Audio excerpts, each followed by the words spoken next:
Thank you everyone for joining us for the Monday, October 28th, 2024 regular meeting of the Jamaica Selectboard. It is 7 p.m. First, I will call for any late additions to the agenda. I have one, which is a discussion of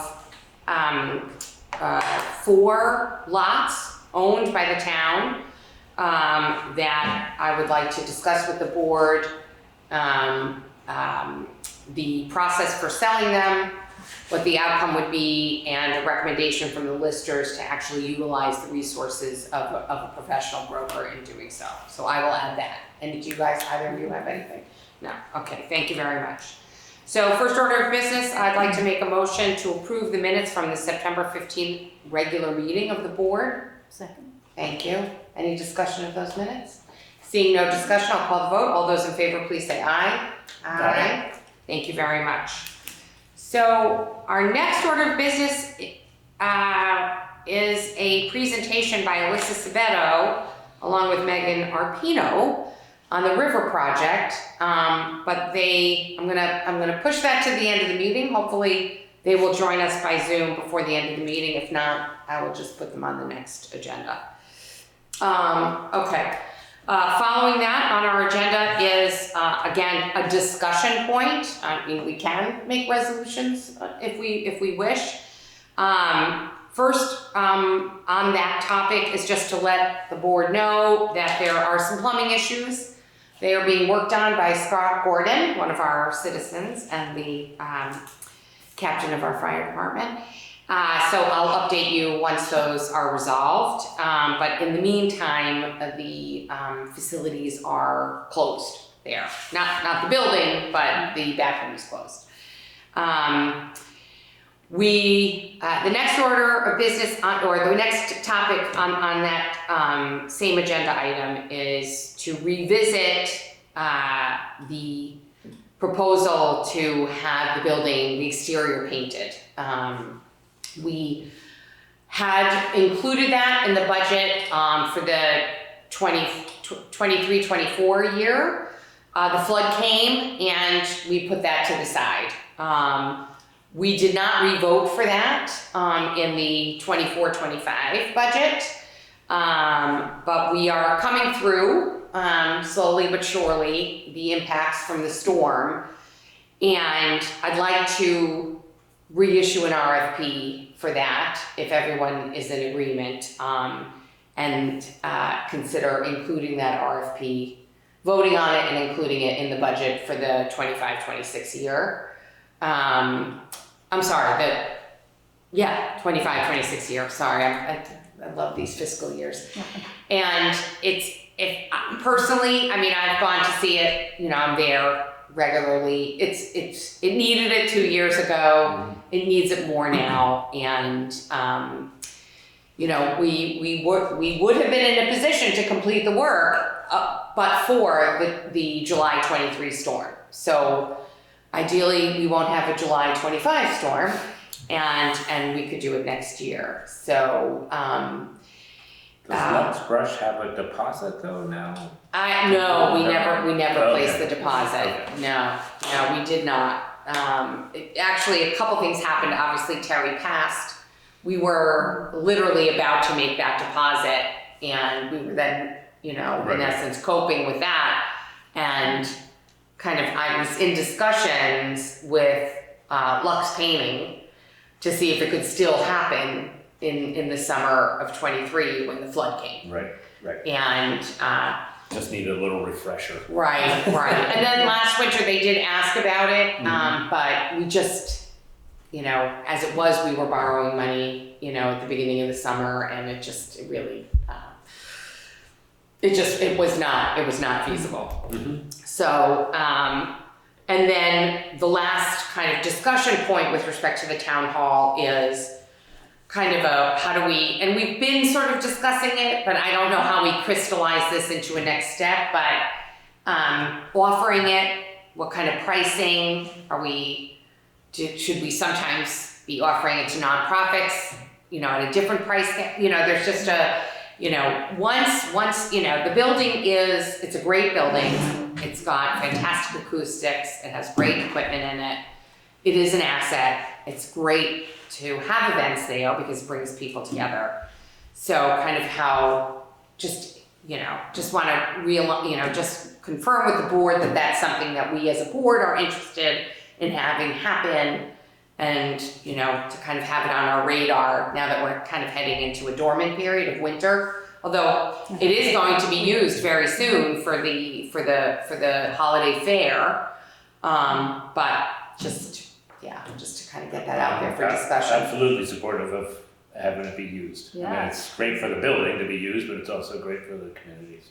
Yeah, and the longer we put off painting, the worse it's gonna get. The worse it's gonna get, okay. So I guess what I'll do is then, I'll make a motion that we seek bids for the painting. Are we okay with that? Yeah. So just, We can probably resurrect the RFP. resurrect it, right, exactly. So I'll make a motion that, that the board proceed with assistance as necessary to issue an RFP, essentially functionally equivalent to the one that we issued in late 2022, probably is when we did that, or earlier 2022. With only just needed updates. Do I have a second? A second, yeah. Right. Not quite sure we need a motion, it's administrative work, so to speak, but it's good to have it out there. Right. Discussion and, Right. Right. So all those in favor, no more discussion? All those in favor, please say aye. Aye. Thank you. Yes, Karen. It's not so much the fee, it's the insurance requirement. Okay. It's prohibitive for people to rent the hall. Okay. So it's the town making sure that people who use the town hall get their own insurance, which can range from $100 to $500 for an event. Right. Depending on the insurance company. But that keeps a lot of people from using the town hall. Okay. I would suggest that, I know it's a future discussion probably because it's not warned, but that we really seriously consider waiving that and including it in the town insurance. I know as being the head of the Friends of the West River Trail, and we have the depot in South Londonderry. Right. That's included in our insurance policy, which drives up our insurance basically for that small building. But having that covered, and there's events in there, not Much all more. the time, but Right, every other week at least, but every other week? Yeah. That would be great. That would be amazing. Yeah, I mean, they range everything from just a meeting to, sometimes there's rehearsal dinners and those types of things too, so. Yeah, and there's a supplement to the general liability insurance that. For what we have, Right. yeah, but I mean, we're a nonprofit, but Right, but. we're not a municipality either. Right, but we're insured through VLCT and we could find out, yeah. Okay, I can come back to the board with that. I'd like to throw out something else in that general conversation. I'm not sure where we're talking about plumbing and painting, but there's the other maintenance cost always sits on the top of my mind is where the heating system sits, and even just to have we're not replacing or any of that kind of stuff, but just the annual, I don't know. It's one of those things that I think we anticipated Mike would kind of pick the ball up on.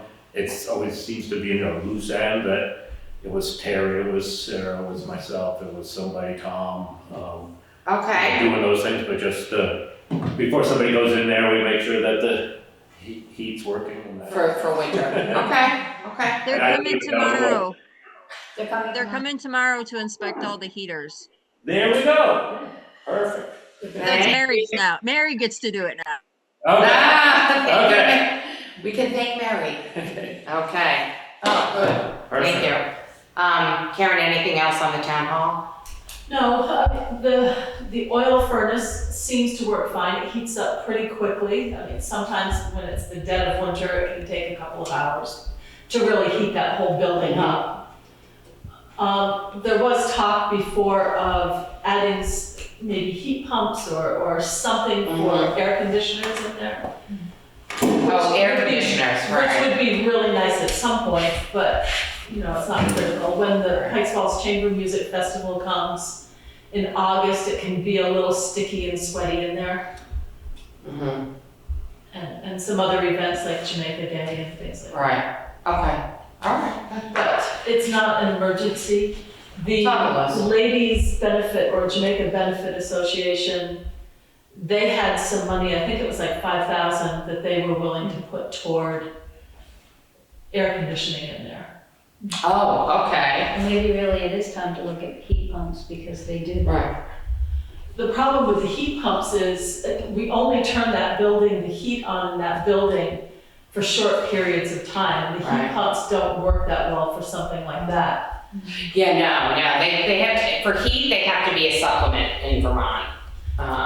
Well, and they should be on kind of consistently, Right. and it's more of a long-term. Well, if you have like radiators or something that's on all the time, then you can use the heat pump to go from say 65 to 72. My impression was. But the heat pump works very well No, heat for pumps. air conditioning. No, Great for your I dust. thought that you keep the heat pump on and then when it's really cold, you use the supplemental You oil or can. whatever. But in Vermont, when the temperature gets below a certain point, they shut down. Yeah, that's why. The It's safest as is, efficient. right. And there's the historic preservation I aspect know, of right. it too, where you put Say those that. inside, Right. right? That's fine, because when we've talked to the lady from the preservation, Historic preservation. historic preservation, Those can be worked in. they're fine. Yeah. We thought maybe we would need to cover them with a screen or do something, and she said, no, it would be perfectly Okay. fine to put them there. Oh, okay, Yeah, great. we should check and make sure that the heat is on in the bathroom. Oh, yeah, pipes. Yeah, Okay. yeah. It's a separate little heater that's in there, and we keep it at 50 degrees in the bathroom. Oh, yeah, especially Keep since some freeze. Scott's doing the work in there, so that would be I'll do good. that for him. Right. He might even turn the water off. In fact, the water was off, so I don't think we're worried. But there still can be some in the toilet and Right. in the drain. Yeah, The other thing is electrical, and when you're coming out of the town hall, if we could have some sort of a timer so that you can turn the switch off in the little entryway that you go down through and outside so that it's on a timer. Otherwise, you're inside the building, it's pitch dark, and you turn off the light to go out, and that little entryway is completely dark. And it's dangerous. It's dangerous, Yeah. yes, somebody Okay. could easily get hurt there. Okay. So you're going downstairs, most people have a phone now, which helps, but right. lots of times you're lugging That's your stuff, you're flashlight, doing right. things. So Okay. just having an electrician come in and put a timer on those switches would be good. Right. Or motion light or something like that. Something. Motion light. It's tough, you can't necessarily just plunk a motion light anywhere. Right, that would just be going off all I night. mean, we can't be putting tape on the walls, we can't be putting any new screws or nails in without going through the Historic Preservation Trust. Okay. So that instead would be something in the switch. Right. Okay. And that would be easy enough for an electrician to do. Yeah. Okay. Okay, If you think of anything else, just send me an email. I'm gonna make a list for it. okay. The next item was a readout from the Rawsonville School House meeting. We had a meeting yesterday at the schoolhouse. Our next two meetings will be by Zoom, and then we will probably be meeting in here in winter time because there's no heat in there, and it's a little Okay. cold. Perfect. We discussed in more depth the Historic Preservation Trust. I can't remember his name. Came and looked at the building. He said the building has great bones. Whoever built it was an expert. Let me see if I can find it here, sorry. An expert carpenter. I should have had it up. I had forgotten about this part.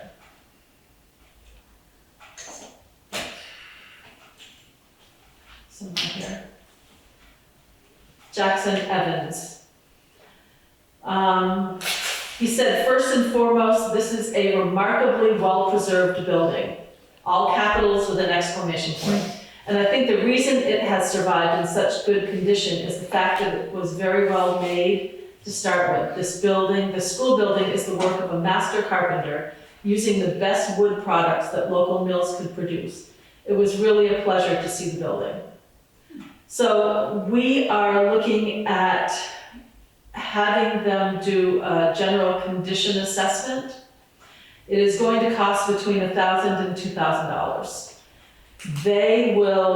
They have a mini grant to cover up to $500 of the cost.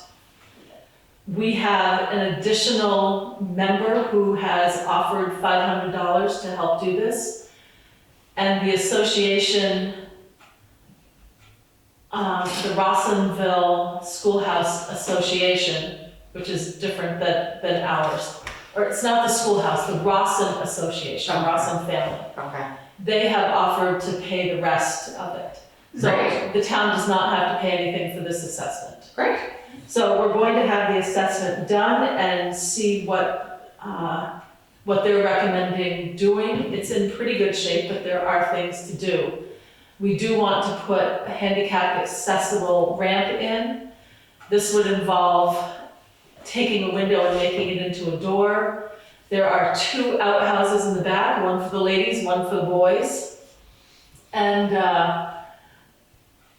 we will be making one of them probably into a bathroom, hooking it up to the septic that's there and the water, adding a kitchen into the back, because we are hoping that this can be a Jamaica emergency shelter. And Greg can speak on that in just a second. Having room for cots and some storage and things like that, but we will need heat and probably heat pumps, maybe with the AC there, internet, updated electrical, what am I missing here? Plumbing, and a generator. And so anyway, we're making progress. We're thinking we will be applying for grants in the spring once we sort of know exactly what we're Once you get doing. this assessment done, right? Exactly. Right. And Greg can speak to a little bit about the shelter. So when Karen approached me about this, I went and I looked at it, and the location is excellent. You know, there's nothing in that end of town for any kind of a dire emergency.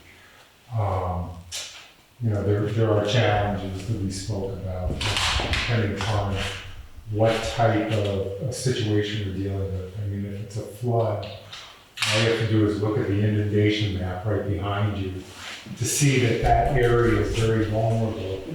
But the building itself is up high, and so that's definitely to its benefit. And you can access the building through the condos right behind it if need be. Oh, right. And we keep sport, Rawsonville Marketplace. So there, you know, Right. there's definitely potential there. And from an emergency management point of view, Yeah, it you would can be go very back nice to here. have something in Right. that end of town if we need it. Right, and it's right at the intersection of 130 and. Well, yeah, that intersection will probably, depending what it is, it's underwater anyway. But, you know, it's a good place that we have access Right. for a shelter there, so Right. that could be good. Can I ask a question? What is, are you planning on not using, This is in addition to any shelters we already have, I'm saying, the reason you're not using that one? No, no. Oh, we- is No, that- it's not this is much, in yeah, we addition. use it, yeah. In addition. By the way, if I may, the last time we had this conversation, I was recalling rescuing people from that intersection. And someone pointed out to me, that was microburst, that wasn't Irene, it was juxtaposed with Irene by like 3 or 4 days.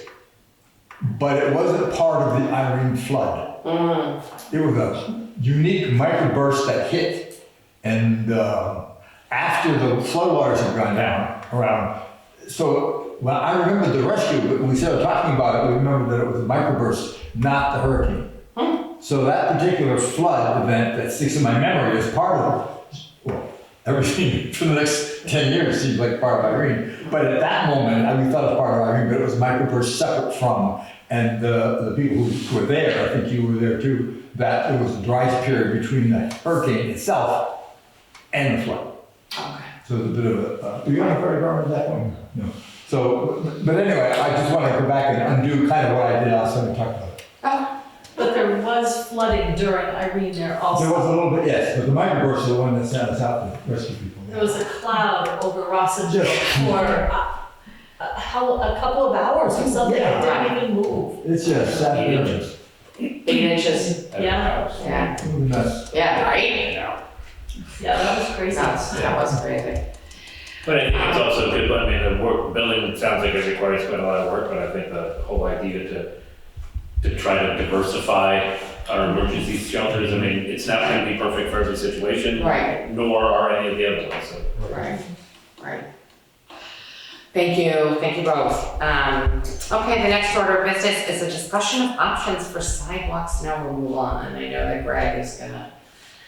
Yeah, so I can Talk talk to about us that, about I mean, it's certainly not perfect to bring it up.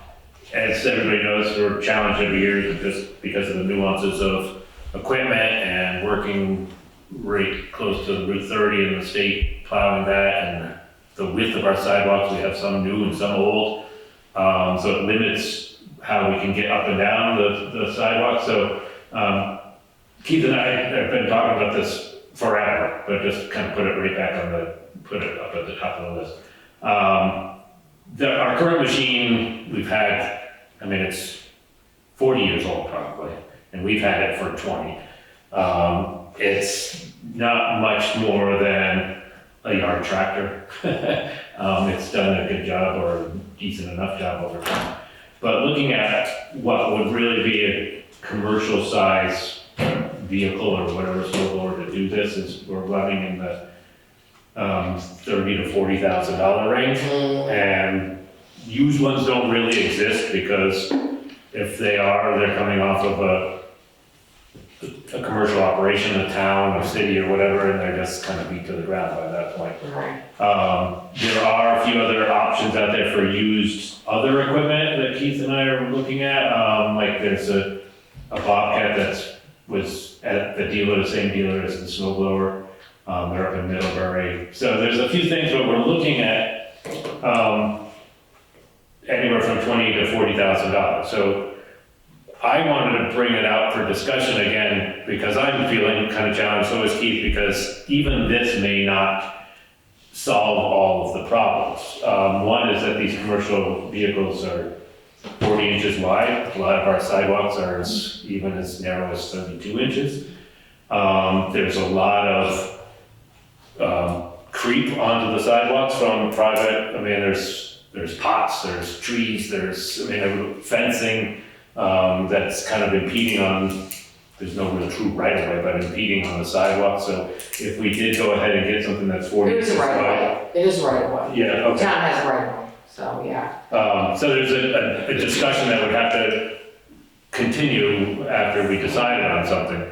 I'm leaning toward using, trying to seek out some used equipment that may have some more utilitarian value to it over the course of the year and not be just fully dedicated to being a snowblower.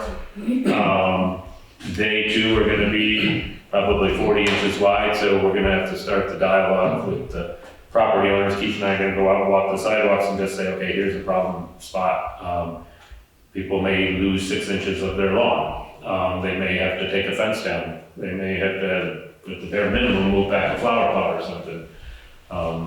So it's still to be discussed and welcoming any kind of ideas, because even some of these other things are gonna be a challenge to kind of keep things open to the perfect extent that a lot of people want. Right. So. Yeah, and it was, we do hear noise, let's put it that way.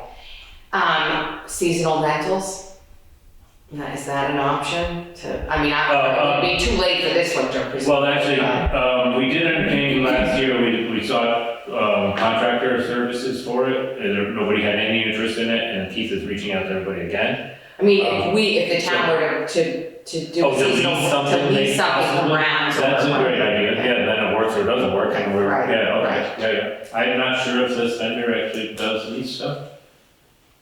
Or any of the other, there are local folks that do lease commercial grade equipment. Right. And it would be that. But I would think for this winter, it's probably too late, because I think those things, I think Sarah and I were just having a kind of comparable conversation recently, but I think they get consumed, They right? only have so much of They it. like literally the year, when you get to the end of your season, you rent for the next season, Okay. or, Yeah, yeah, it's not, calling up and on Halloween for that, Yeah. that winter. It's- But I just throw it out there as another option, because there are providers. And certainly use something, I mean, we could always then turn right back around and trade it in on something. Yes, like that, try something. Yes, Or any of these things, I Yeah. think, so. Throwing that out there, I mean, it's a pill I think we've Right. got to swallow. I mean, Right. It's a chunk of money on top of everything else, but, we do have an equipment fund for yeah, whatever's. we do, whatever's right, there. exactly. Not literally there or anything, but, it's what this is designed for, I guess. Right. I mean, yeah, there is the capital budget, so, Yeah, yeah. so to be continued, but I wanted to kind of start the dialogue. I'm not sure how many people are watching on TV, but anticipate that if you're here in the village, it may be some changes to your front yard, so. Right, if you see the two of them walking around, they're not being creepy. Yeah, please come out and say hi and, All right, well, thank you, I mean, it's something that everybody cares about, whether you're Right, visiting right. the village or you live in the village, so. right. Yeah. Okay, the next order of business, I'm gonna turn to Karen again for a very quick update on the, widely discussed meeting that was held last week at Grace Cottage in response to, actually, it was a state-sponsored, assessment, wasn't it? It was. Right, the consultant was retained on the state level, looking at, local and regional hospitals. Yes. First of all, Grace Cottage Hospital is not closing. They're not even close to being closed. There's no way that they're closing anytime soon. We're in the middle of a capital project, adding on primary care rooms for doctors and patients every time you come for a primary care visit. So Grace Cottage Hospital is healthy and it's going to stay that way. Okay. Well, thank you. I just wanted to make sure because I was concerned myself and I know other people were concerned, so I'm glad to hear that you were able to attend. Thank you.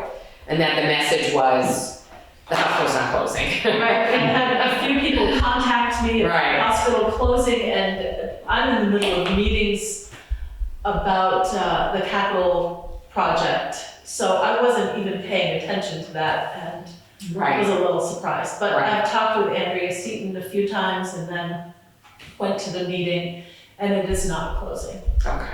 There Terrific. is a lot of local support, and they are busier than they have ever been. They're much needed.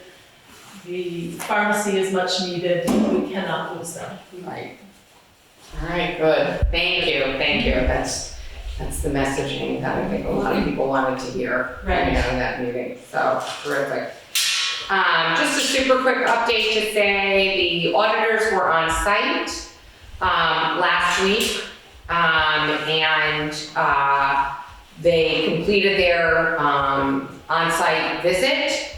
So their reports are dated the day, their last day on site, which, when did we meet, Sarah? I'm forgetting now. That was Wednesday? I think Wednesday.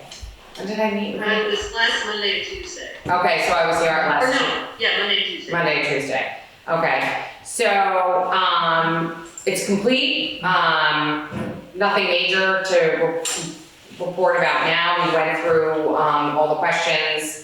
We had some follow-ups. I know I've done one. I think I have 2 more to finish up, and I'm sure Sarah's already finished her follow-ups. So we should expect a draft relatively soon, but in any event, it'll be in plenty of time for the town report, and so we're happy to say that has gone a little bit, with a little less effort required. Last year it was a difficult year, so this is this definitely was a little bit more routine. Piece of cake. Piece of cake. Well, we have, great team, great audit team, and then with Sarah and Mary, I was thrilled. So that's That's great. Okay, so the next order of business is a general FEMA update, and then more specifically the Mountain Brook, debris removal, and I can talk to the line of credit. Okay, yeah, I mean, this is, everybody knows standing agenda item. The general update from FEMA is, things are progressing. I don't have literally numbers to report on anything where we're at, but we're in a good state, tracking down the last little bit of the 2021 money. At least I we saw that. found where it might be held up, so to speak, and a little hiccup. The December storm, which had much less damages than the last July storm, but that one is pretty much wrapped up and everything obligated. So that will be rolling. Geraldo is actually our point of contact, or our account rep, I guess, or whatever the terminology is, on all of these disasters now, which is just one. Oh, is he? Yeah. Oh. So he's back in, he's back on. He and I are That's talking great at least news. daily. I mean, so yeah, exactly. We've got a meeting tomorrow, which got bumped from today, so I was hoping to have a little bit more update from today, but just a lot of stuff is just low-hanging fruit at this point. That's how I feel. I mean, I'm just getting to know the whole inner workings of it. But also it seems like we're fairly close on a lot of things. And then being able to move toward even some of the other bigger stuff like mitigation projects and things like that. I think those kind of roll along. So that's a general I forgot update. about those. Yeah, right, no, me too, right. The Mountain Brook project, I know that's been a big thing. I mean, very visible in town, a lot of money involved. The contractor Hunter is out of the river, pretty much wrapping up the, cleaning up the site and all that kind of stuff, we've still got some details of the last bit of material that's sitting in there and where it goes. So we're working on that. I don't have any real update on that. We gotta just more or less figure out where it goes. I mean, some of it's earmarked for, basically, I mean, it's excess, so that wasn't earmarked for going down onto the roads. So we're gonna take a portion of it, and Hunter is taking a portion of it, so we just have to hash that out, basically. Yeah, that's that on that. So the next part of that agenda item is for me. I've been talking about this, and I did circulate to the board documentation to allow for the town to have a line of credit. It would be a drawdown would be a current expense note, which is the same kind of financing that we undertook last July. That would be through M&T Bank, so that's not through a state agency, like the Vermont Bond Bank. It's the municipal lending arm of commercial bank. And it is on the same terms as the current expense note that is outstanding. It would not be drawn down. We would, if we approve it today, the documents today, we would close most likely at some point this week, but by close, really that just means all the documentation is signed, our outside counsel delivers their opinions and certificates. I would sign with Sarah certain other certificates delivered by the town, sort of attesting to our financial position and our current existence as a municipality and the legality of the documents. And that would then be a facility for us to draw down at any point if we need it. And the driver there is that we do not yet have, well, two things. One, we don't have final approval from FEMA on the Mountain Brook debris removal project, which is $590,000. And even when we do, we're not getting the money. And when we do, there's going to be a delay for FEMA federal funds to make their way into the hands of the state and then down to us.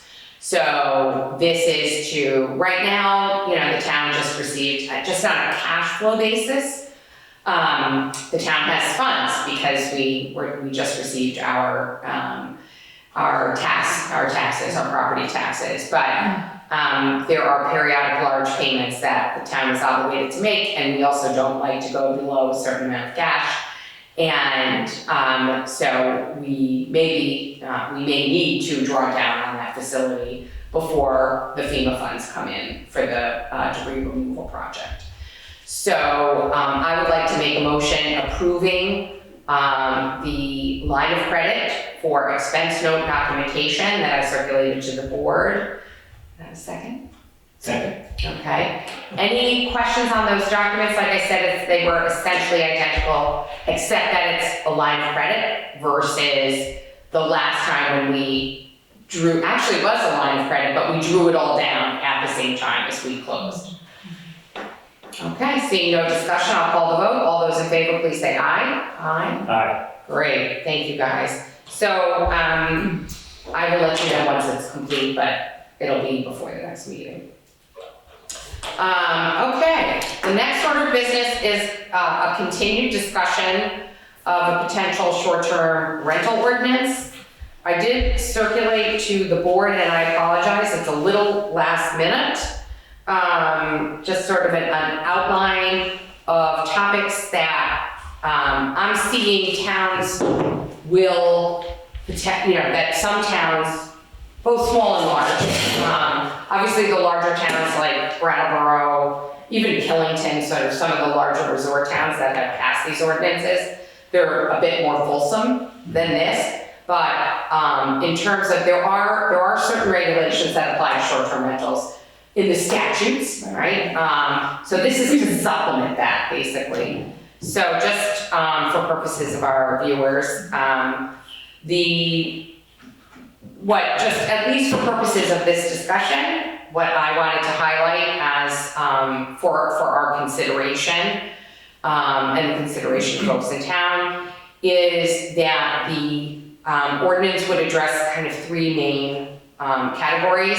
The application process, so applying to or registering with the town a short-term rental property, the fees associated with having a short-term rental property, and obligations on the owner slash host slash manager, however your short-term rental property is operating.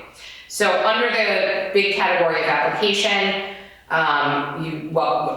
many towns do is differentiate between smaller and larger. 8 beds is a big, room for 8 is kind of seems to be. It was in the Chester sample, but I've seen it in some others as well. So kind of more in-depth requirements potentially for short-term, for properties that host more than 8 people, and slightly lighter for those that have less. Just, what we talked about at the last meeting, right? You have to have for EMT, for our emergency services, contact information, names, who the host is. If that person if the owner does not live in town within a certain distance, then they have either a professional host who is in that area, or a property maintenance company or similar that would have that could be reached at all hours. That there's certain baseline information that has to be provided to guests, and I actually attached what the fire safety folks require, which I'm not sure everybody knows that, so I'll just take a moment to say that if you rent on a short-term basis, on a long-term basis, fire and safety has a required PDF that you must provide to your tenants, and you have to fill it out, and then it has some other baseline information in it. So that's just something folks would have to be sensitive to. And liability insurance, that would be a requirement. That hopefully everybody does that anyway, but this would just make sure. And then,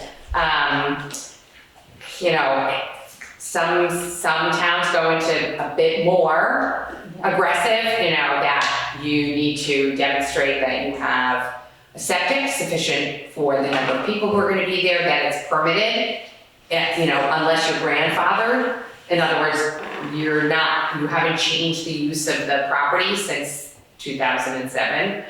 And that there's an actual visit by the Division of Fire Safety, and they've issued an inspection report. I can tell you Bennington requires that, not like there are a bunch of towns, larger towns that do that.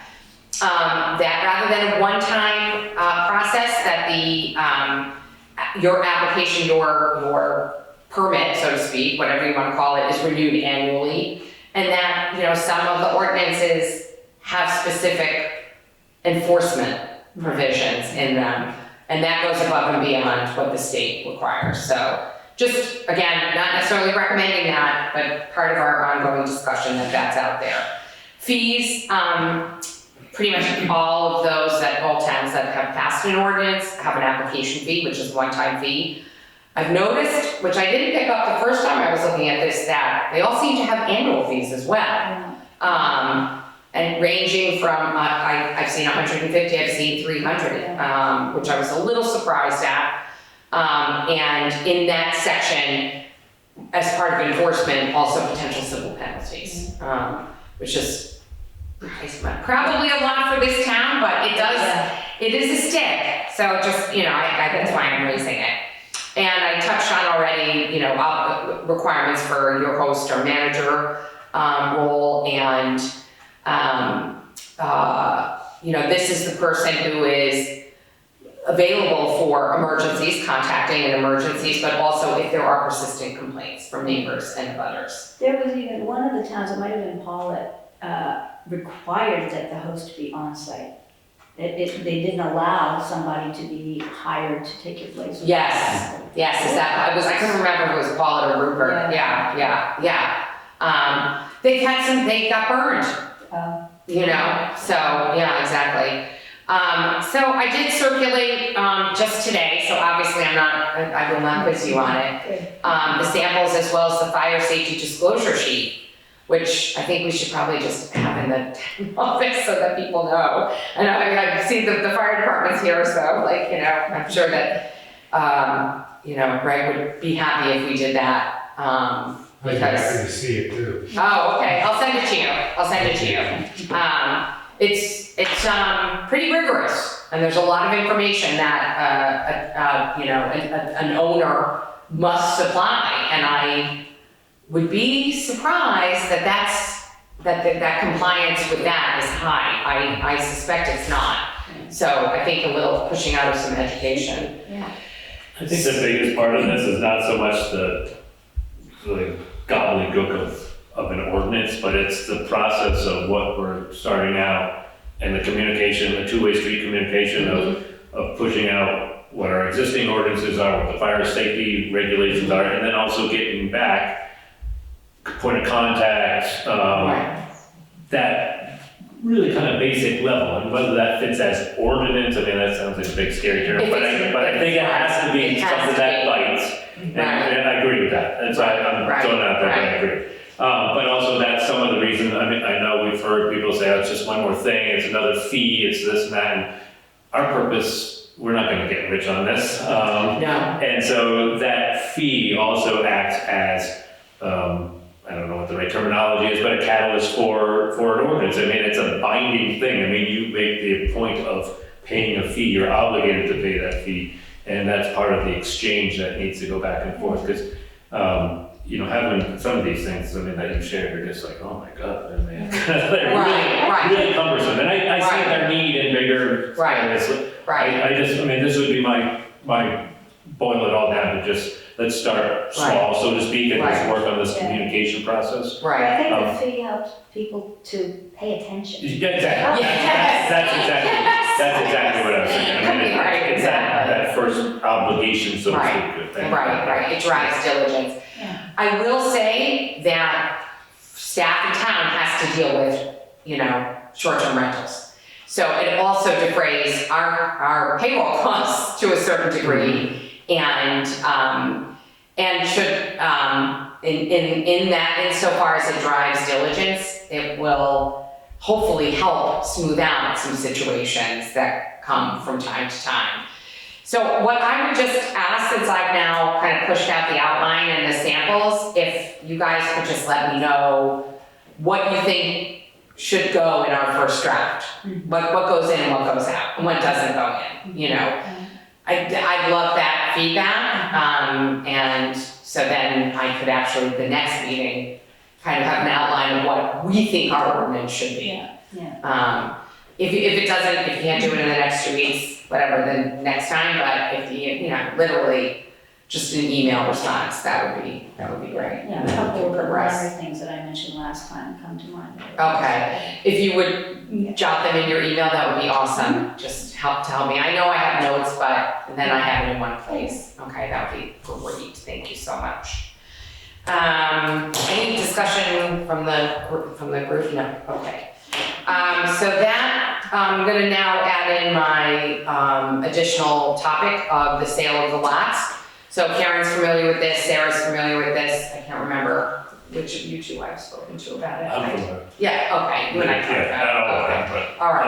of the, Right, so it turns out there are 4 lots that were acquired by the town as part of a, you know, in the context of a tax sale. So in other words, nobody bid on the property and the town bought it. There's a 1-year redemption period where the taxpayer has an option to pay the taxes and then the sale is unwound. There's past that initial 12 months, there's arguably, for a variety of reasons, an additional 12-month period. So typically towns will often wait, I know it sounds anathema, but 2 tax years before they put these properties up for sale. So that would have taken us to 2018 for whatever, I mean, that was then, you know, COVID hit the next year. I'm not sure why. Terry had been doing sort of pretty regular sales out, because what happens is the town is out the money that the town paid, and we're not earning taxes on it. I reached out to our counsel, a fellow named Kevin O'Toole, who many people, some people here might know. He's been our counsel for purposes of tax sales for many, many moons. Because if that's not an area of law that I practice, and I'm not that familiar, and I had a hope that the difference between what we paid for the property and the ultimate funds that were earned would come into the town, but they do not. And it's not by statute, because I poured through the statutes to find that. Instead, it's case law from 1970, which was reaffirmed by the Supreme Court. Not the Vermont case, but a parallel case out west, but under the same principles, which are, you know, the no takings clause of the Constitution. So we actually do have to return to the taxpayer the net proceeds. Now, every expense incurred by the town, including if we decide to list them, which is in essence a way for us to outsource this process. We are entitled to do that, and we can deduct that from the proceeds that get returned to the landowner. But you know, it's certainly something that the town, I would say, the town should undertake, because one, it does pay us back for the money that we spent, you know, in the tax sale. And number 2, it adds the property onto the grand list, and it starts generating tax revenue. So I've let Mary, please thank Mary, she put together all the deeds and the tax bills and the lister cards, actually not the tax bills, the lister cards associated with each of those properties. I've shared that with Kevin O'Toole, and really then the next thing is to just see how the board, just to confirm that the board agrees to proceed and that the board is comfortable. I don't know that we hired a lister in the past. I just don't know. So this might be new, but we do have 4 lots at the same time that we would be selling. So that's probably a higher number maybe than typical. I'm not sure. I don't know, Sarah, if you remember whether we've used a broker to list properties that are being sold. We have never sold town property since I've been here, so I have no experience. We've never done it since I've been here. How is it that we only have 4 then? How could that be? I think we have more. I think there's more than 4. Okay, so I'm gonna go over with you, sorry, Greg, did you have something you wanted to share, or? I have a fire call. Oh, But there's statewide burn ban. yeah, that's on my So list, I'll, No burning. okay, Please, thank you. I'll raise that. So, that's interesting, so Mary and I did a sort of back of the envelope using Patriot. So, if you think there's more than that, can we spend some time together to see if we can dig them out? Yeah, we can, because we can just go back through the land records and find anything that was acquired through tax sale. It's pretty simple.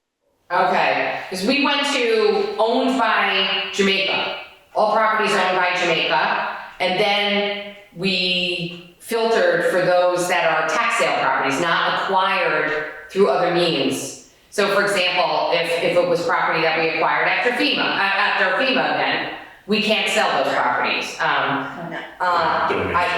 Mary and I thought we were correct on that, like we figured it out, but we may not have been.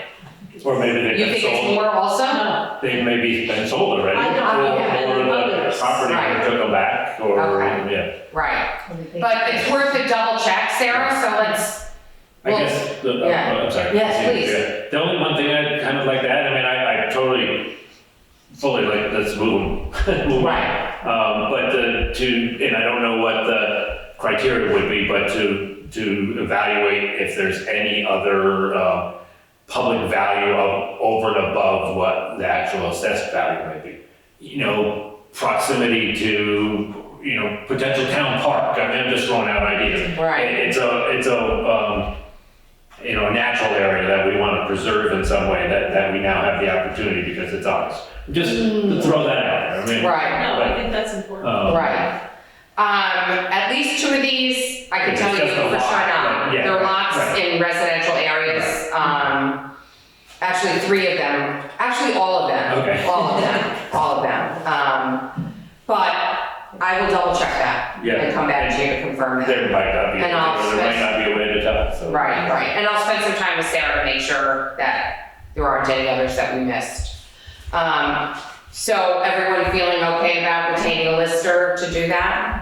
Yeah, I mean, Retaining a lister to do what? not a lister, excuse me, a broker to list it. Okay. I'm sorry, I apologize. That's okay, I'm not. It's towards the end of the meeting. Right, you don't want to list it on MLS there and earn your, the other thing that's gonna raise is that, typically open land,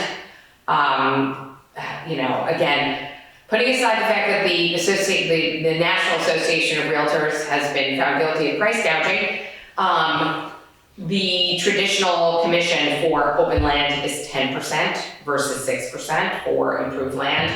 That's, again, we're just having looked at we're gonna recover our funds, but I think there is under common law, under this Supreme Court precedent, the town does have a level of fiduciary duty, so we'll have to negotiate that, I would think, so we can talk about that. See if we can get, a municipal rate, which, so that's really that. That was any questions, just let me know and I'll just keep you up to date. I'll go ahead. Oh, please, sorry, I'm zoning out there. There is one property up Dalewood. Yeah. That is access to a cemetery. It's technically not a town cemetery because it's on private Right. land and they help maintain the property, the cemetery. But at some point, if ownership changes or whatnot, that could become a town property. So the town is the seller, so if the town wants to sell it while imposing a right of way, we can do that. It will, I don't think it would really impact the value much, but it's something to discuss with the broker. Just to say, how that gets, how to, from a legal perspective, how we want to word it, but also from a marketing perspective, et cetera. That's a nice lot, and there's a potential buyer already. So I don't think that would be a problem. We would just, literally, the deed out would have the right of way. Okay. Yeah, Just wanting to make sure. yeah. Great, thank you. I would love to- You're gonna be in the loop the whole time, so. I would love to get rid of the, I think it's 29-acre parcel that is on Pikes Falls, but it is surrounded by other properties, so you cannot access it. Oh, it's landlocked? It's landlocked. 29 acres? Oh, here it is. We can't sell it anyway. We can't. No. But can we do What are the something? adjacent Can landowners? we? Oh, we can ask definitely. the adjacent landowners if they would somehow purchase it or They for a can't, smaller we fee. literally We cannot sell it. cannot sell it at all, even to an adjacent landowner. It came to us, under a statutory method where we got it for $1. Okay. Yeah. Well, as I understand it, and I'll reconfirm this with Kevin O'Toole, we can sell only those properties we bought.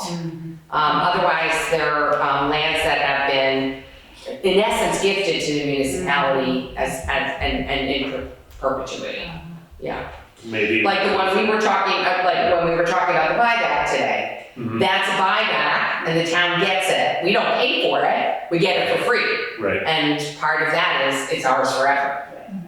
We have no obligation to maintain it in a certain way, Right. but yeah. But- What if that was the law? Yeah, exactly. All right, thank you everyone, that's good discussion. So just in honor of that, both Paul mentioned this, my husband who's a member of the fire department mentioned it, and Greg did earlier.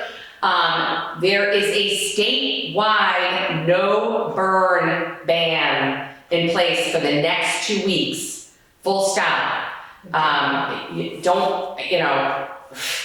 Don't light a match outside. I mean, literally, no fires outside, nothing. We're in a critical state right now, and everybody can imagine why that is, because we haven't had rain and ages, and it's been clement, it's not even been cold. So, just be aware of that. And there have been fires around us here. No. So, No, nothing. no, there have been. Oh, there have fires. been, yes. Newfane had one this weekend down there. Somebody lit a fire beside the West River Oh, really? and it spread up toward the road. But none in Jamaica? Not in Okay, Jamaica. okay. But then there were some over Manchester Way or Bennington or something. There's been a few. Okay, there've been a few fires, yeah. And no rain in the forecast for the next week. So, yeah. Next middle of next week, Yeah, Tuesday. Tuesday night, perhaps, Tuesday night, perhaps. Tomorrow you. tomorrow night? Oh, fingers crossed. There's a front going A little through. bit, Should yeah. drop. Oh, yeah, there's gonna be some snow, I think actually. it goes to 70. We'll see. It's 70 for 2 days. But we need a good rainstorm, Yes. not Yes, just a little yeah. sprinkling. Hopefully next week. That's what it looks like, there might be some rain in the middle of next week. Specifically, there's no burn permits. Not only don't we go and do it, there won't be any permits issued at all. Right, exactly. All right, the next order of business is to review and approve the timesheets for the town office, listers, highway, and transfer station.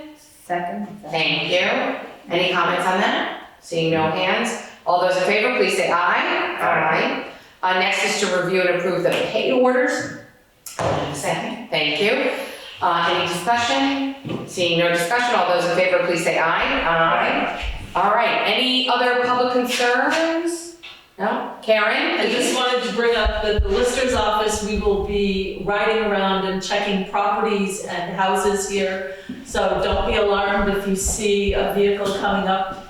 Your driveway? Up your driveway, knocking on your door. We have signs on the vehicle that say Jamaica Lister, and a board that we normally can't hold up in front of any cameras that we see that says tax assessor Lister. Okay. And, And it will hold it up to the ring camera kind of thing? exactly. You'll be on YouTube, Right, I know. on Instagram? We do not look in windows, that is one of the rules. You Right. cannot look in people's No windows. peeping? No peeping No toms? peeping. All right, I will make a motion to adjourn. Second. Okay, all those in favor?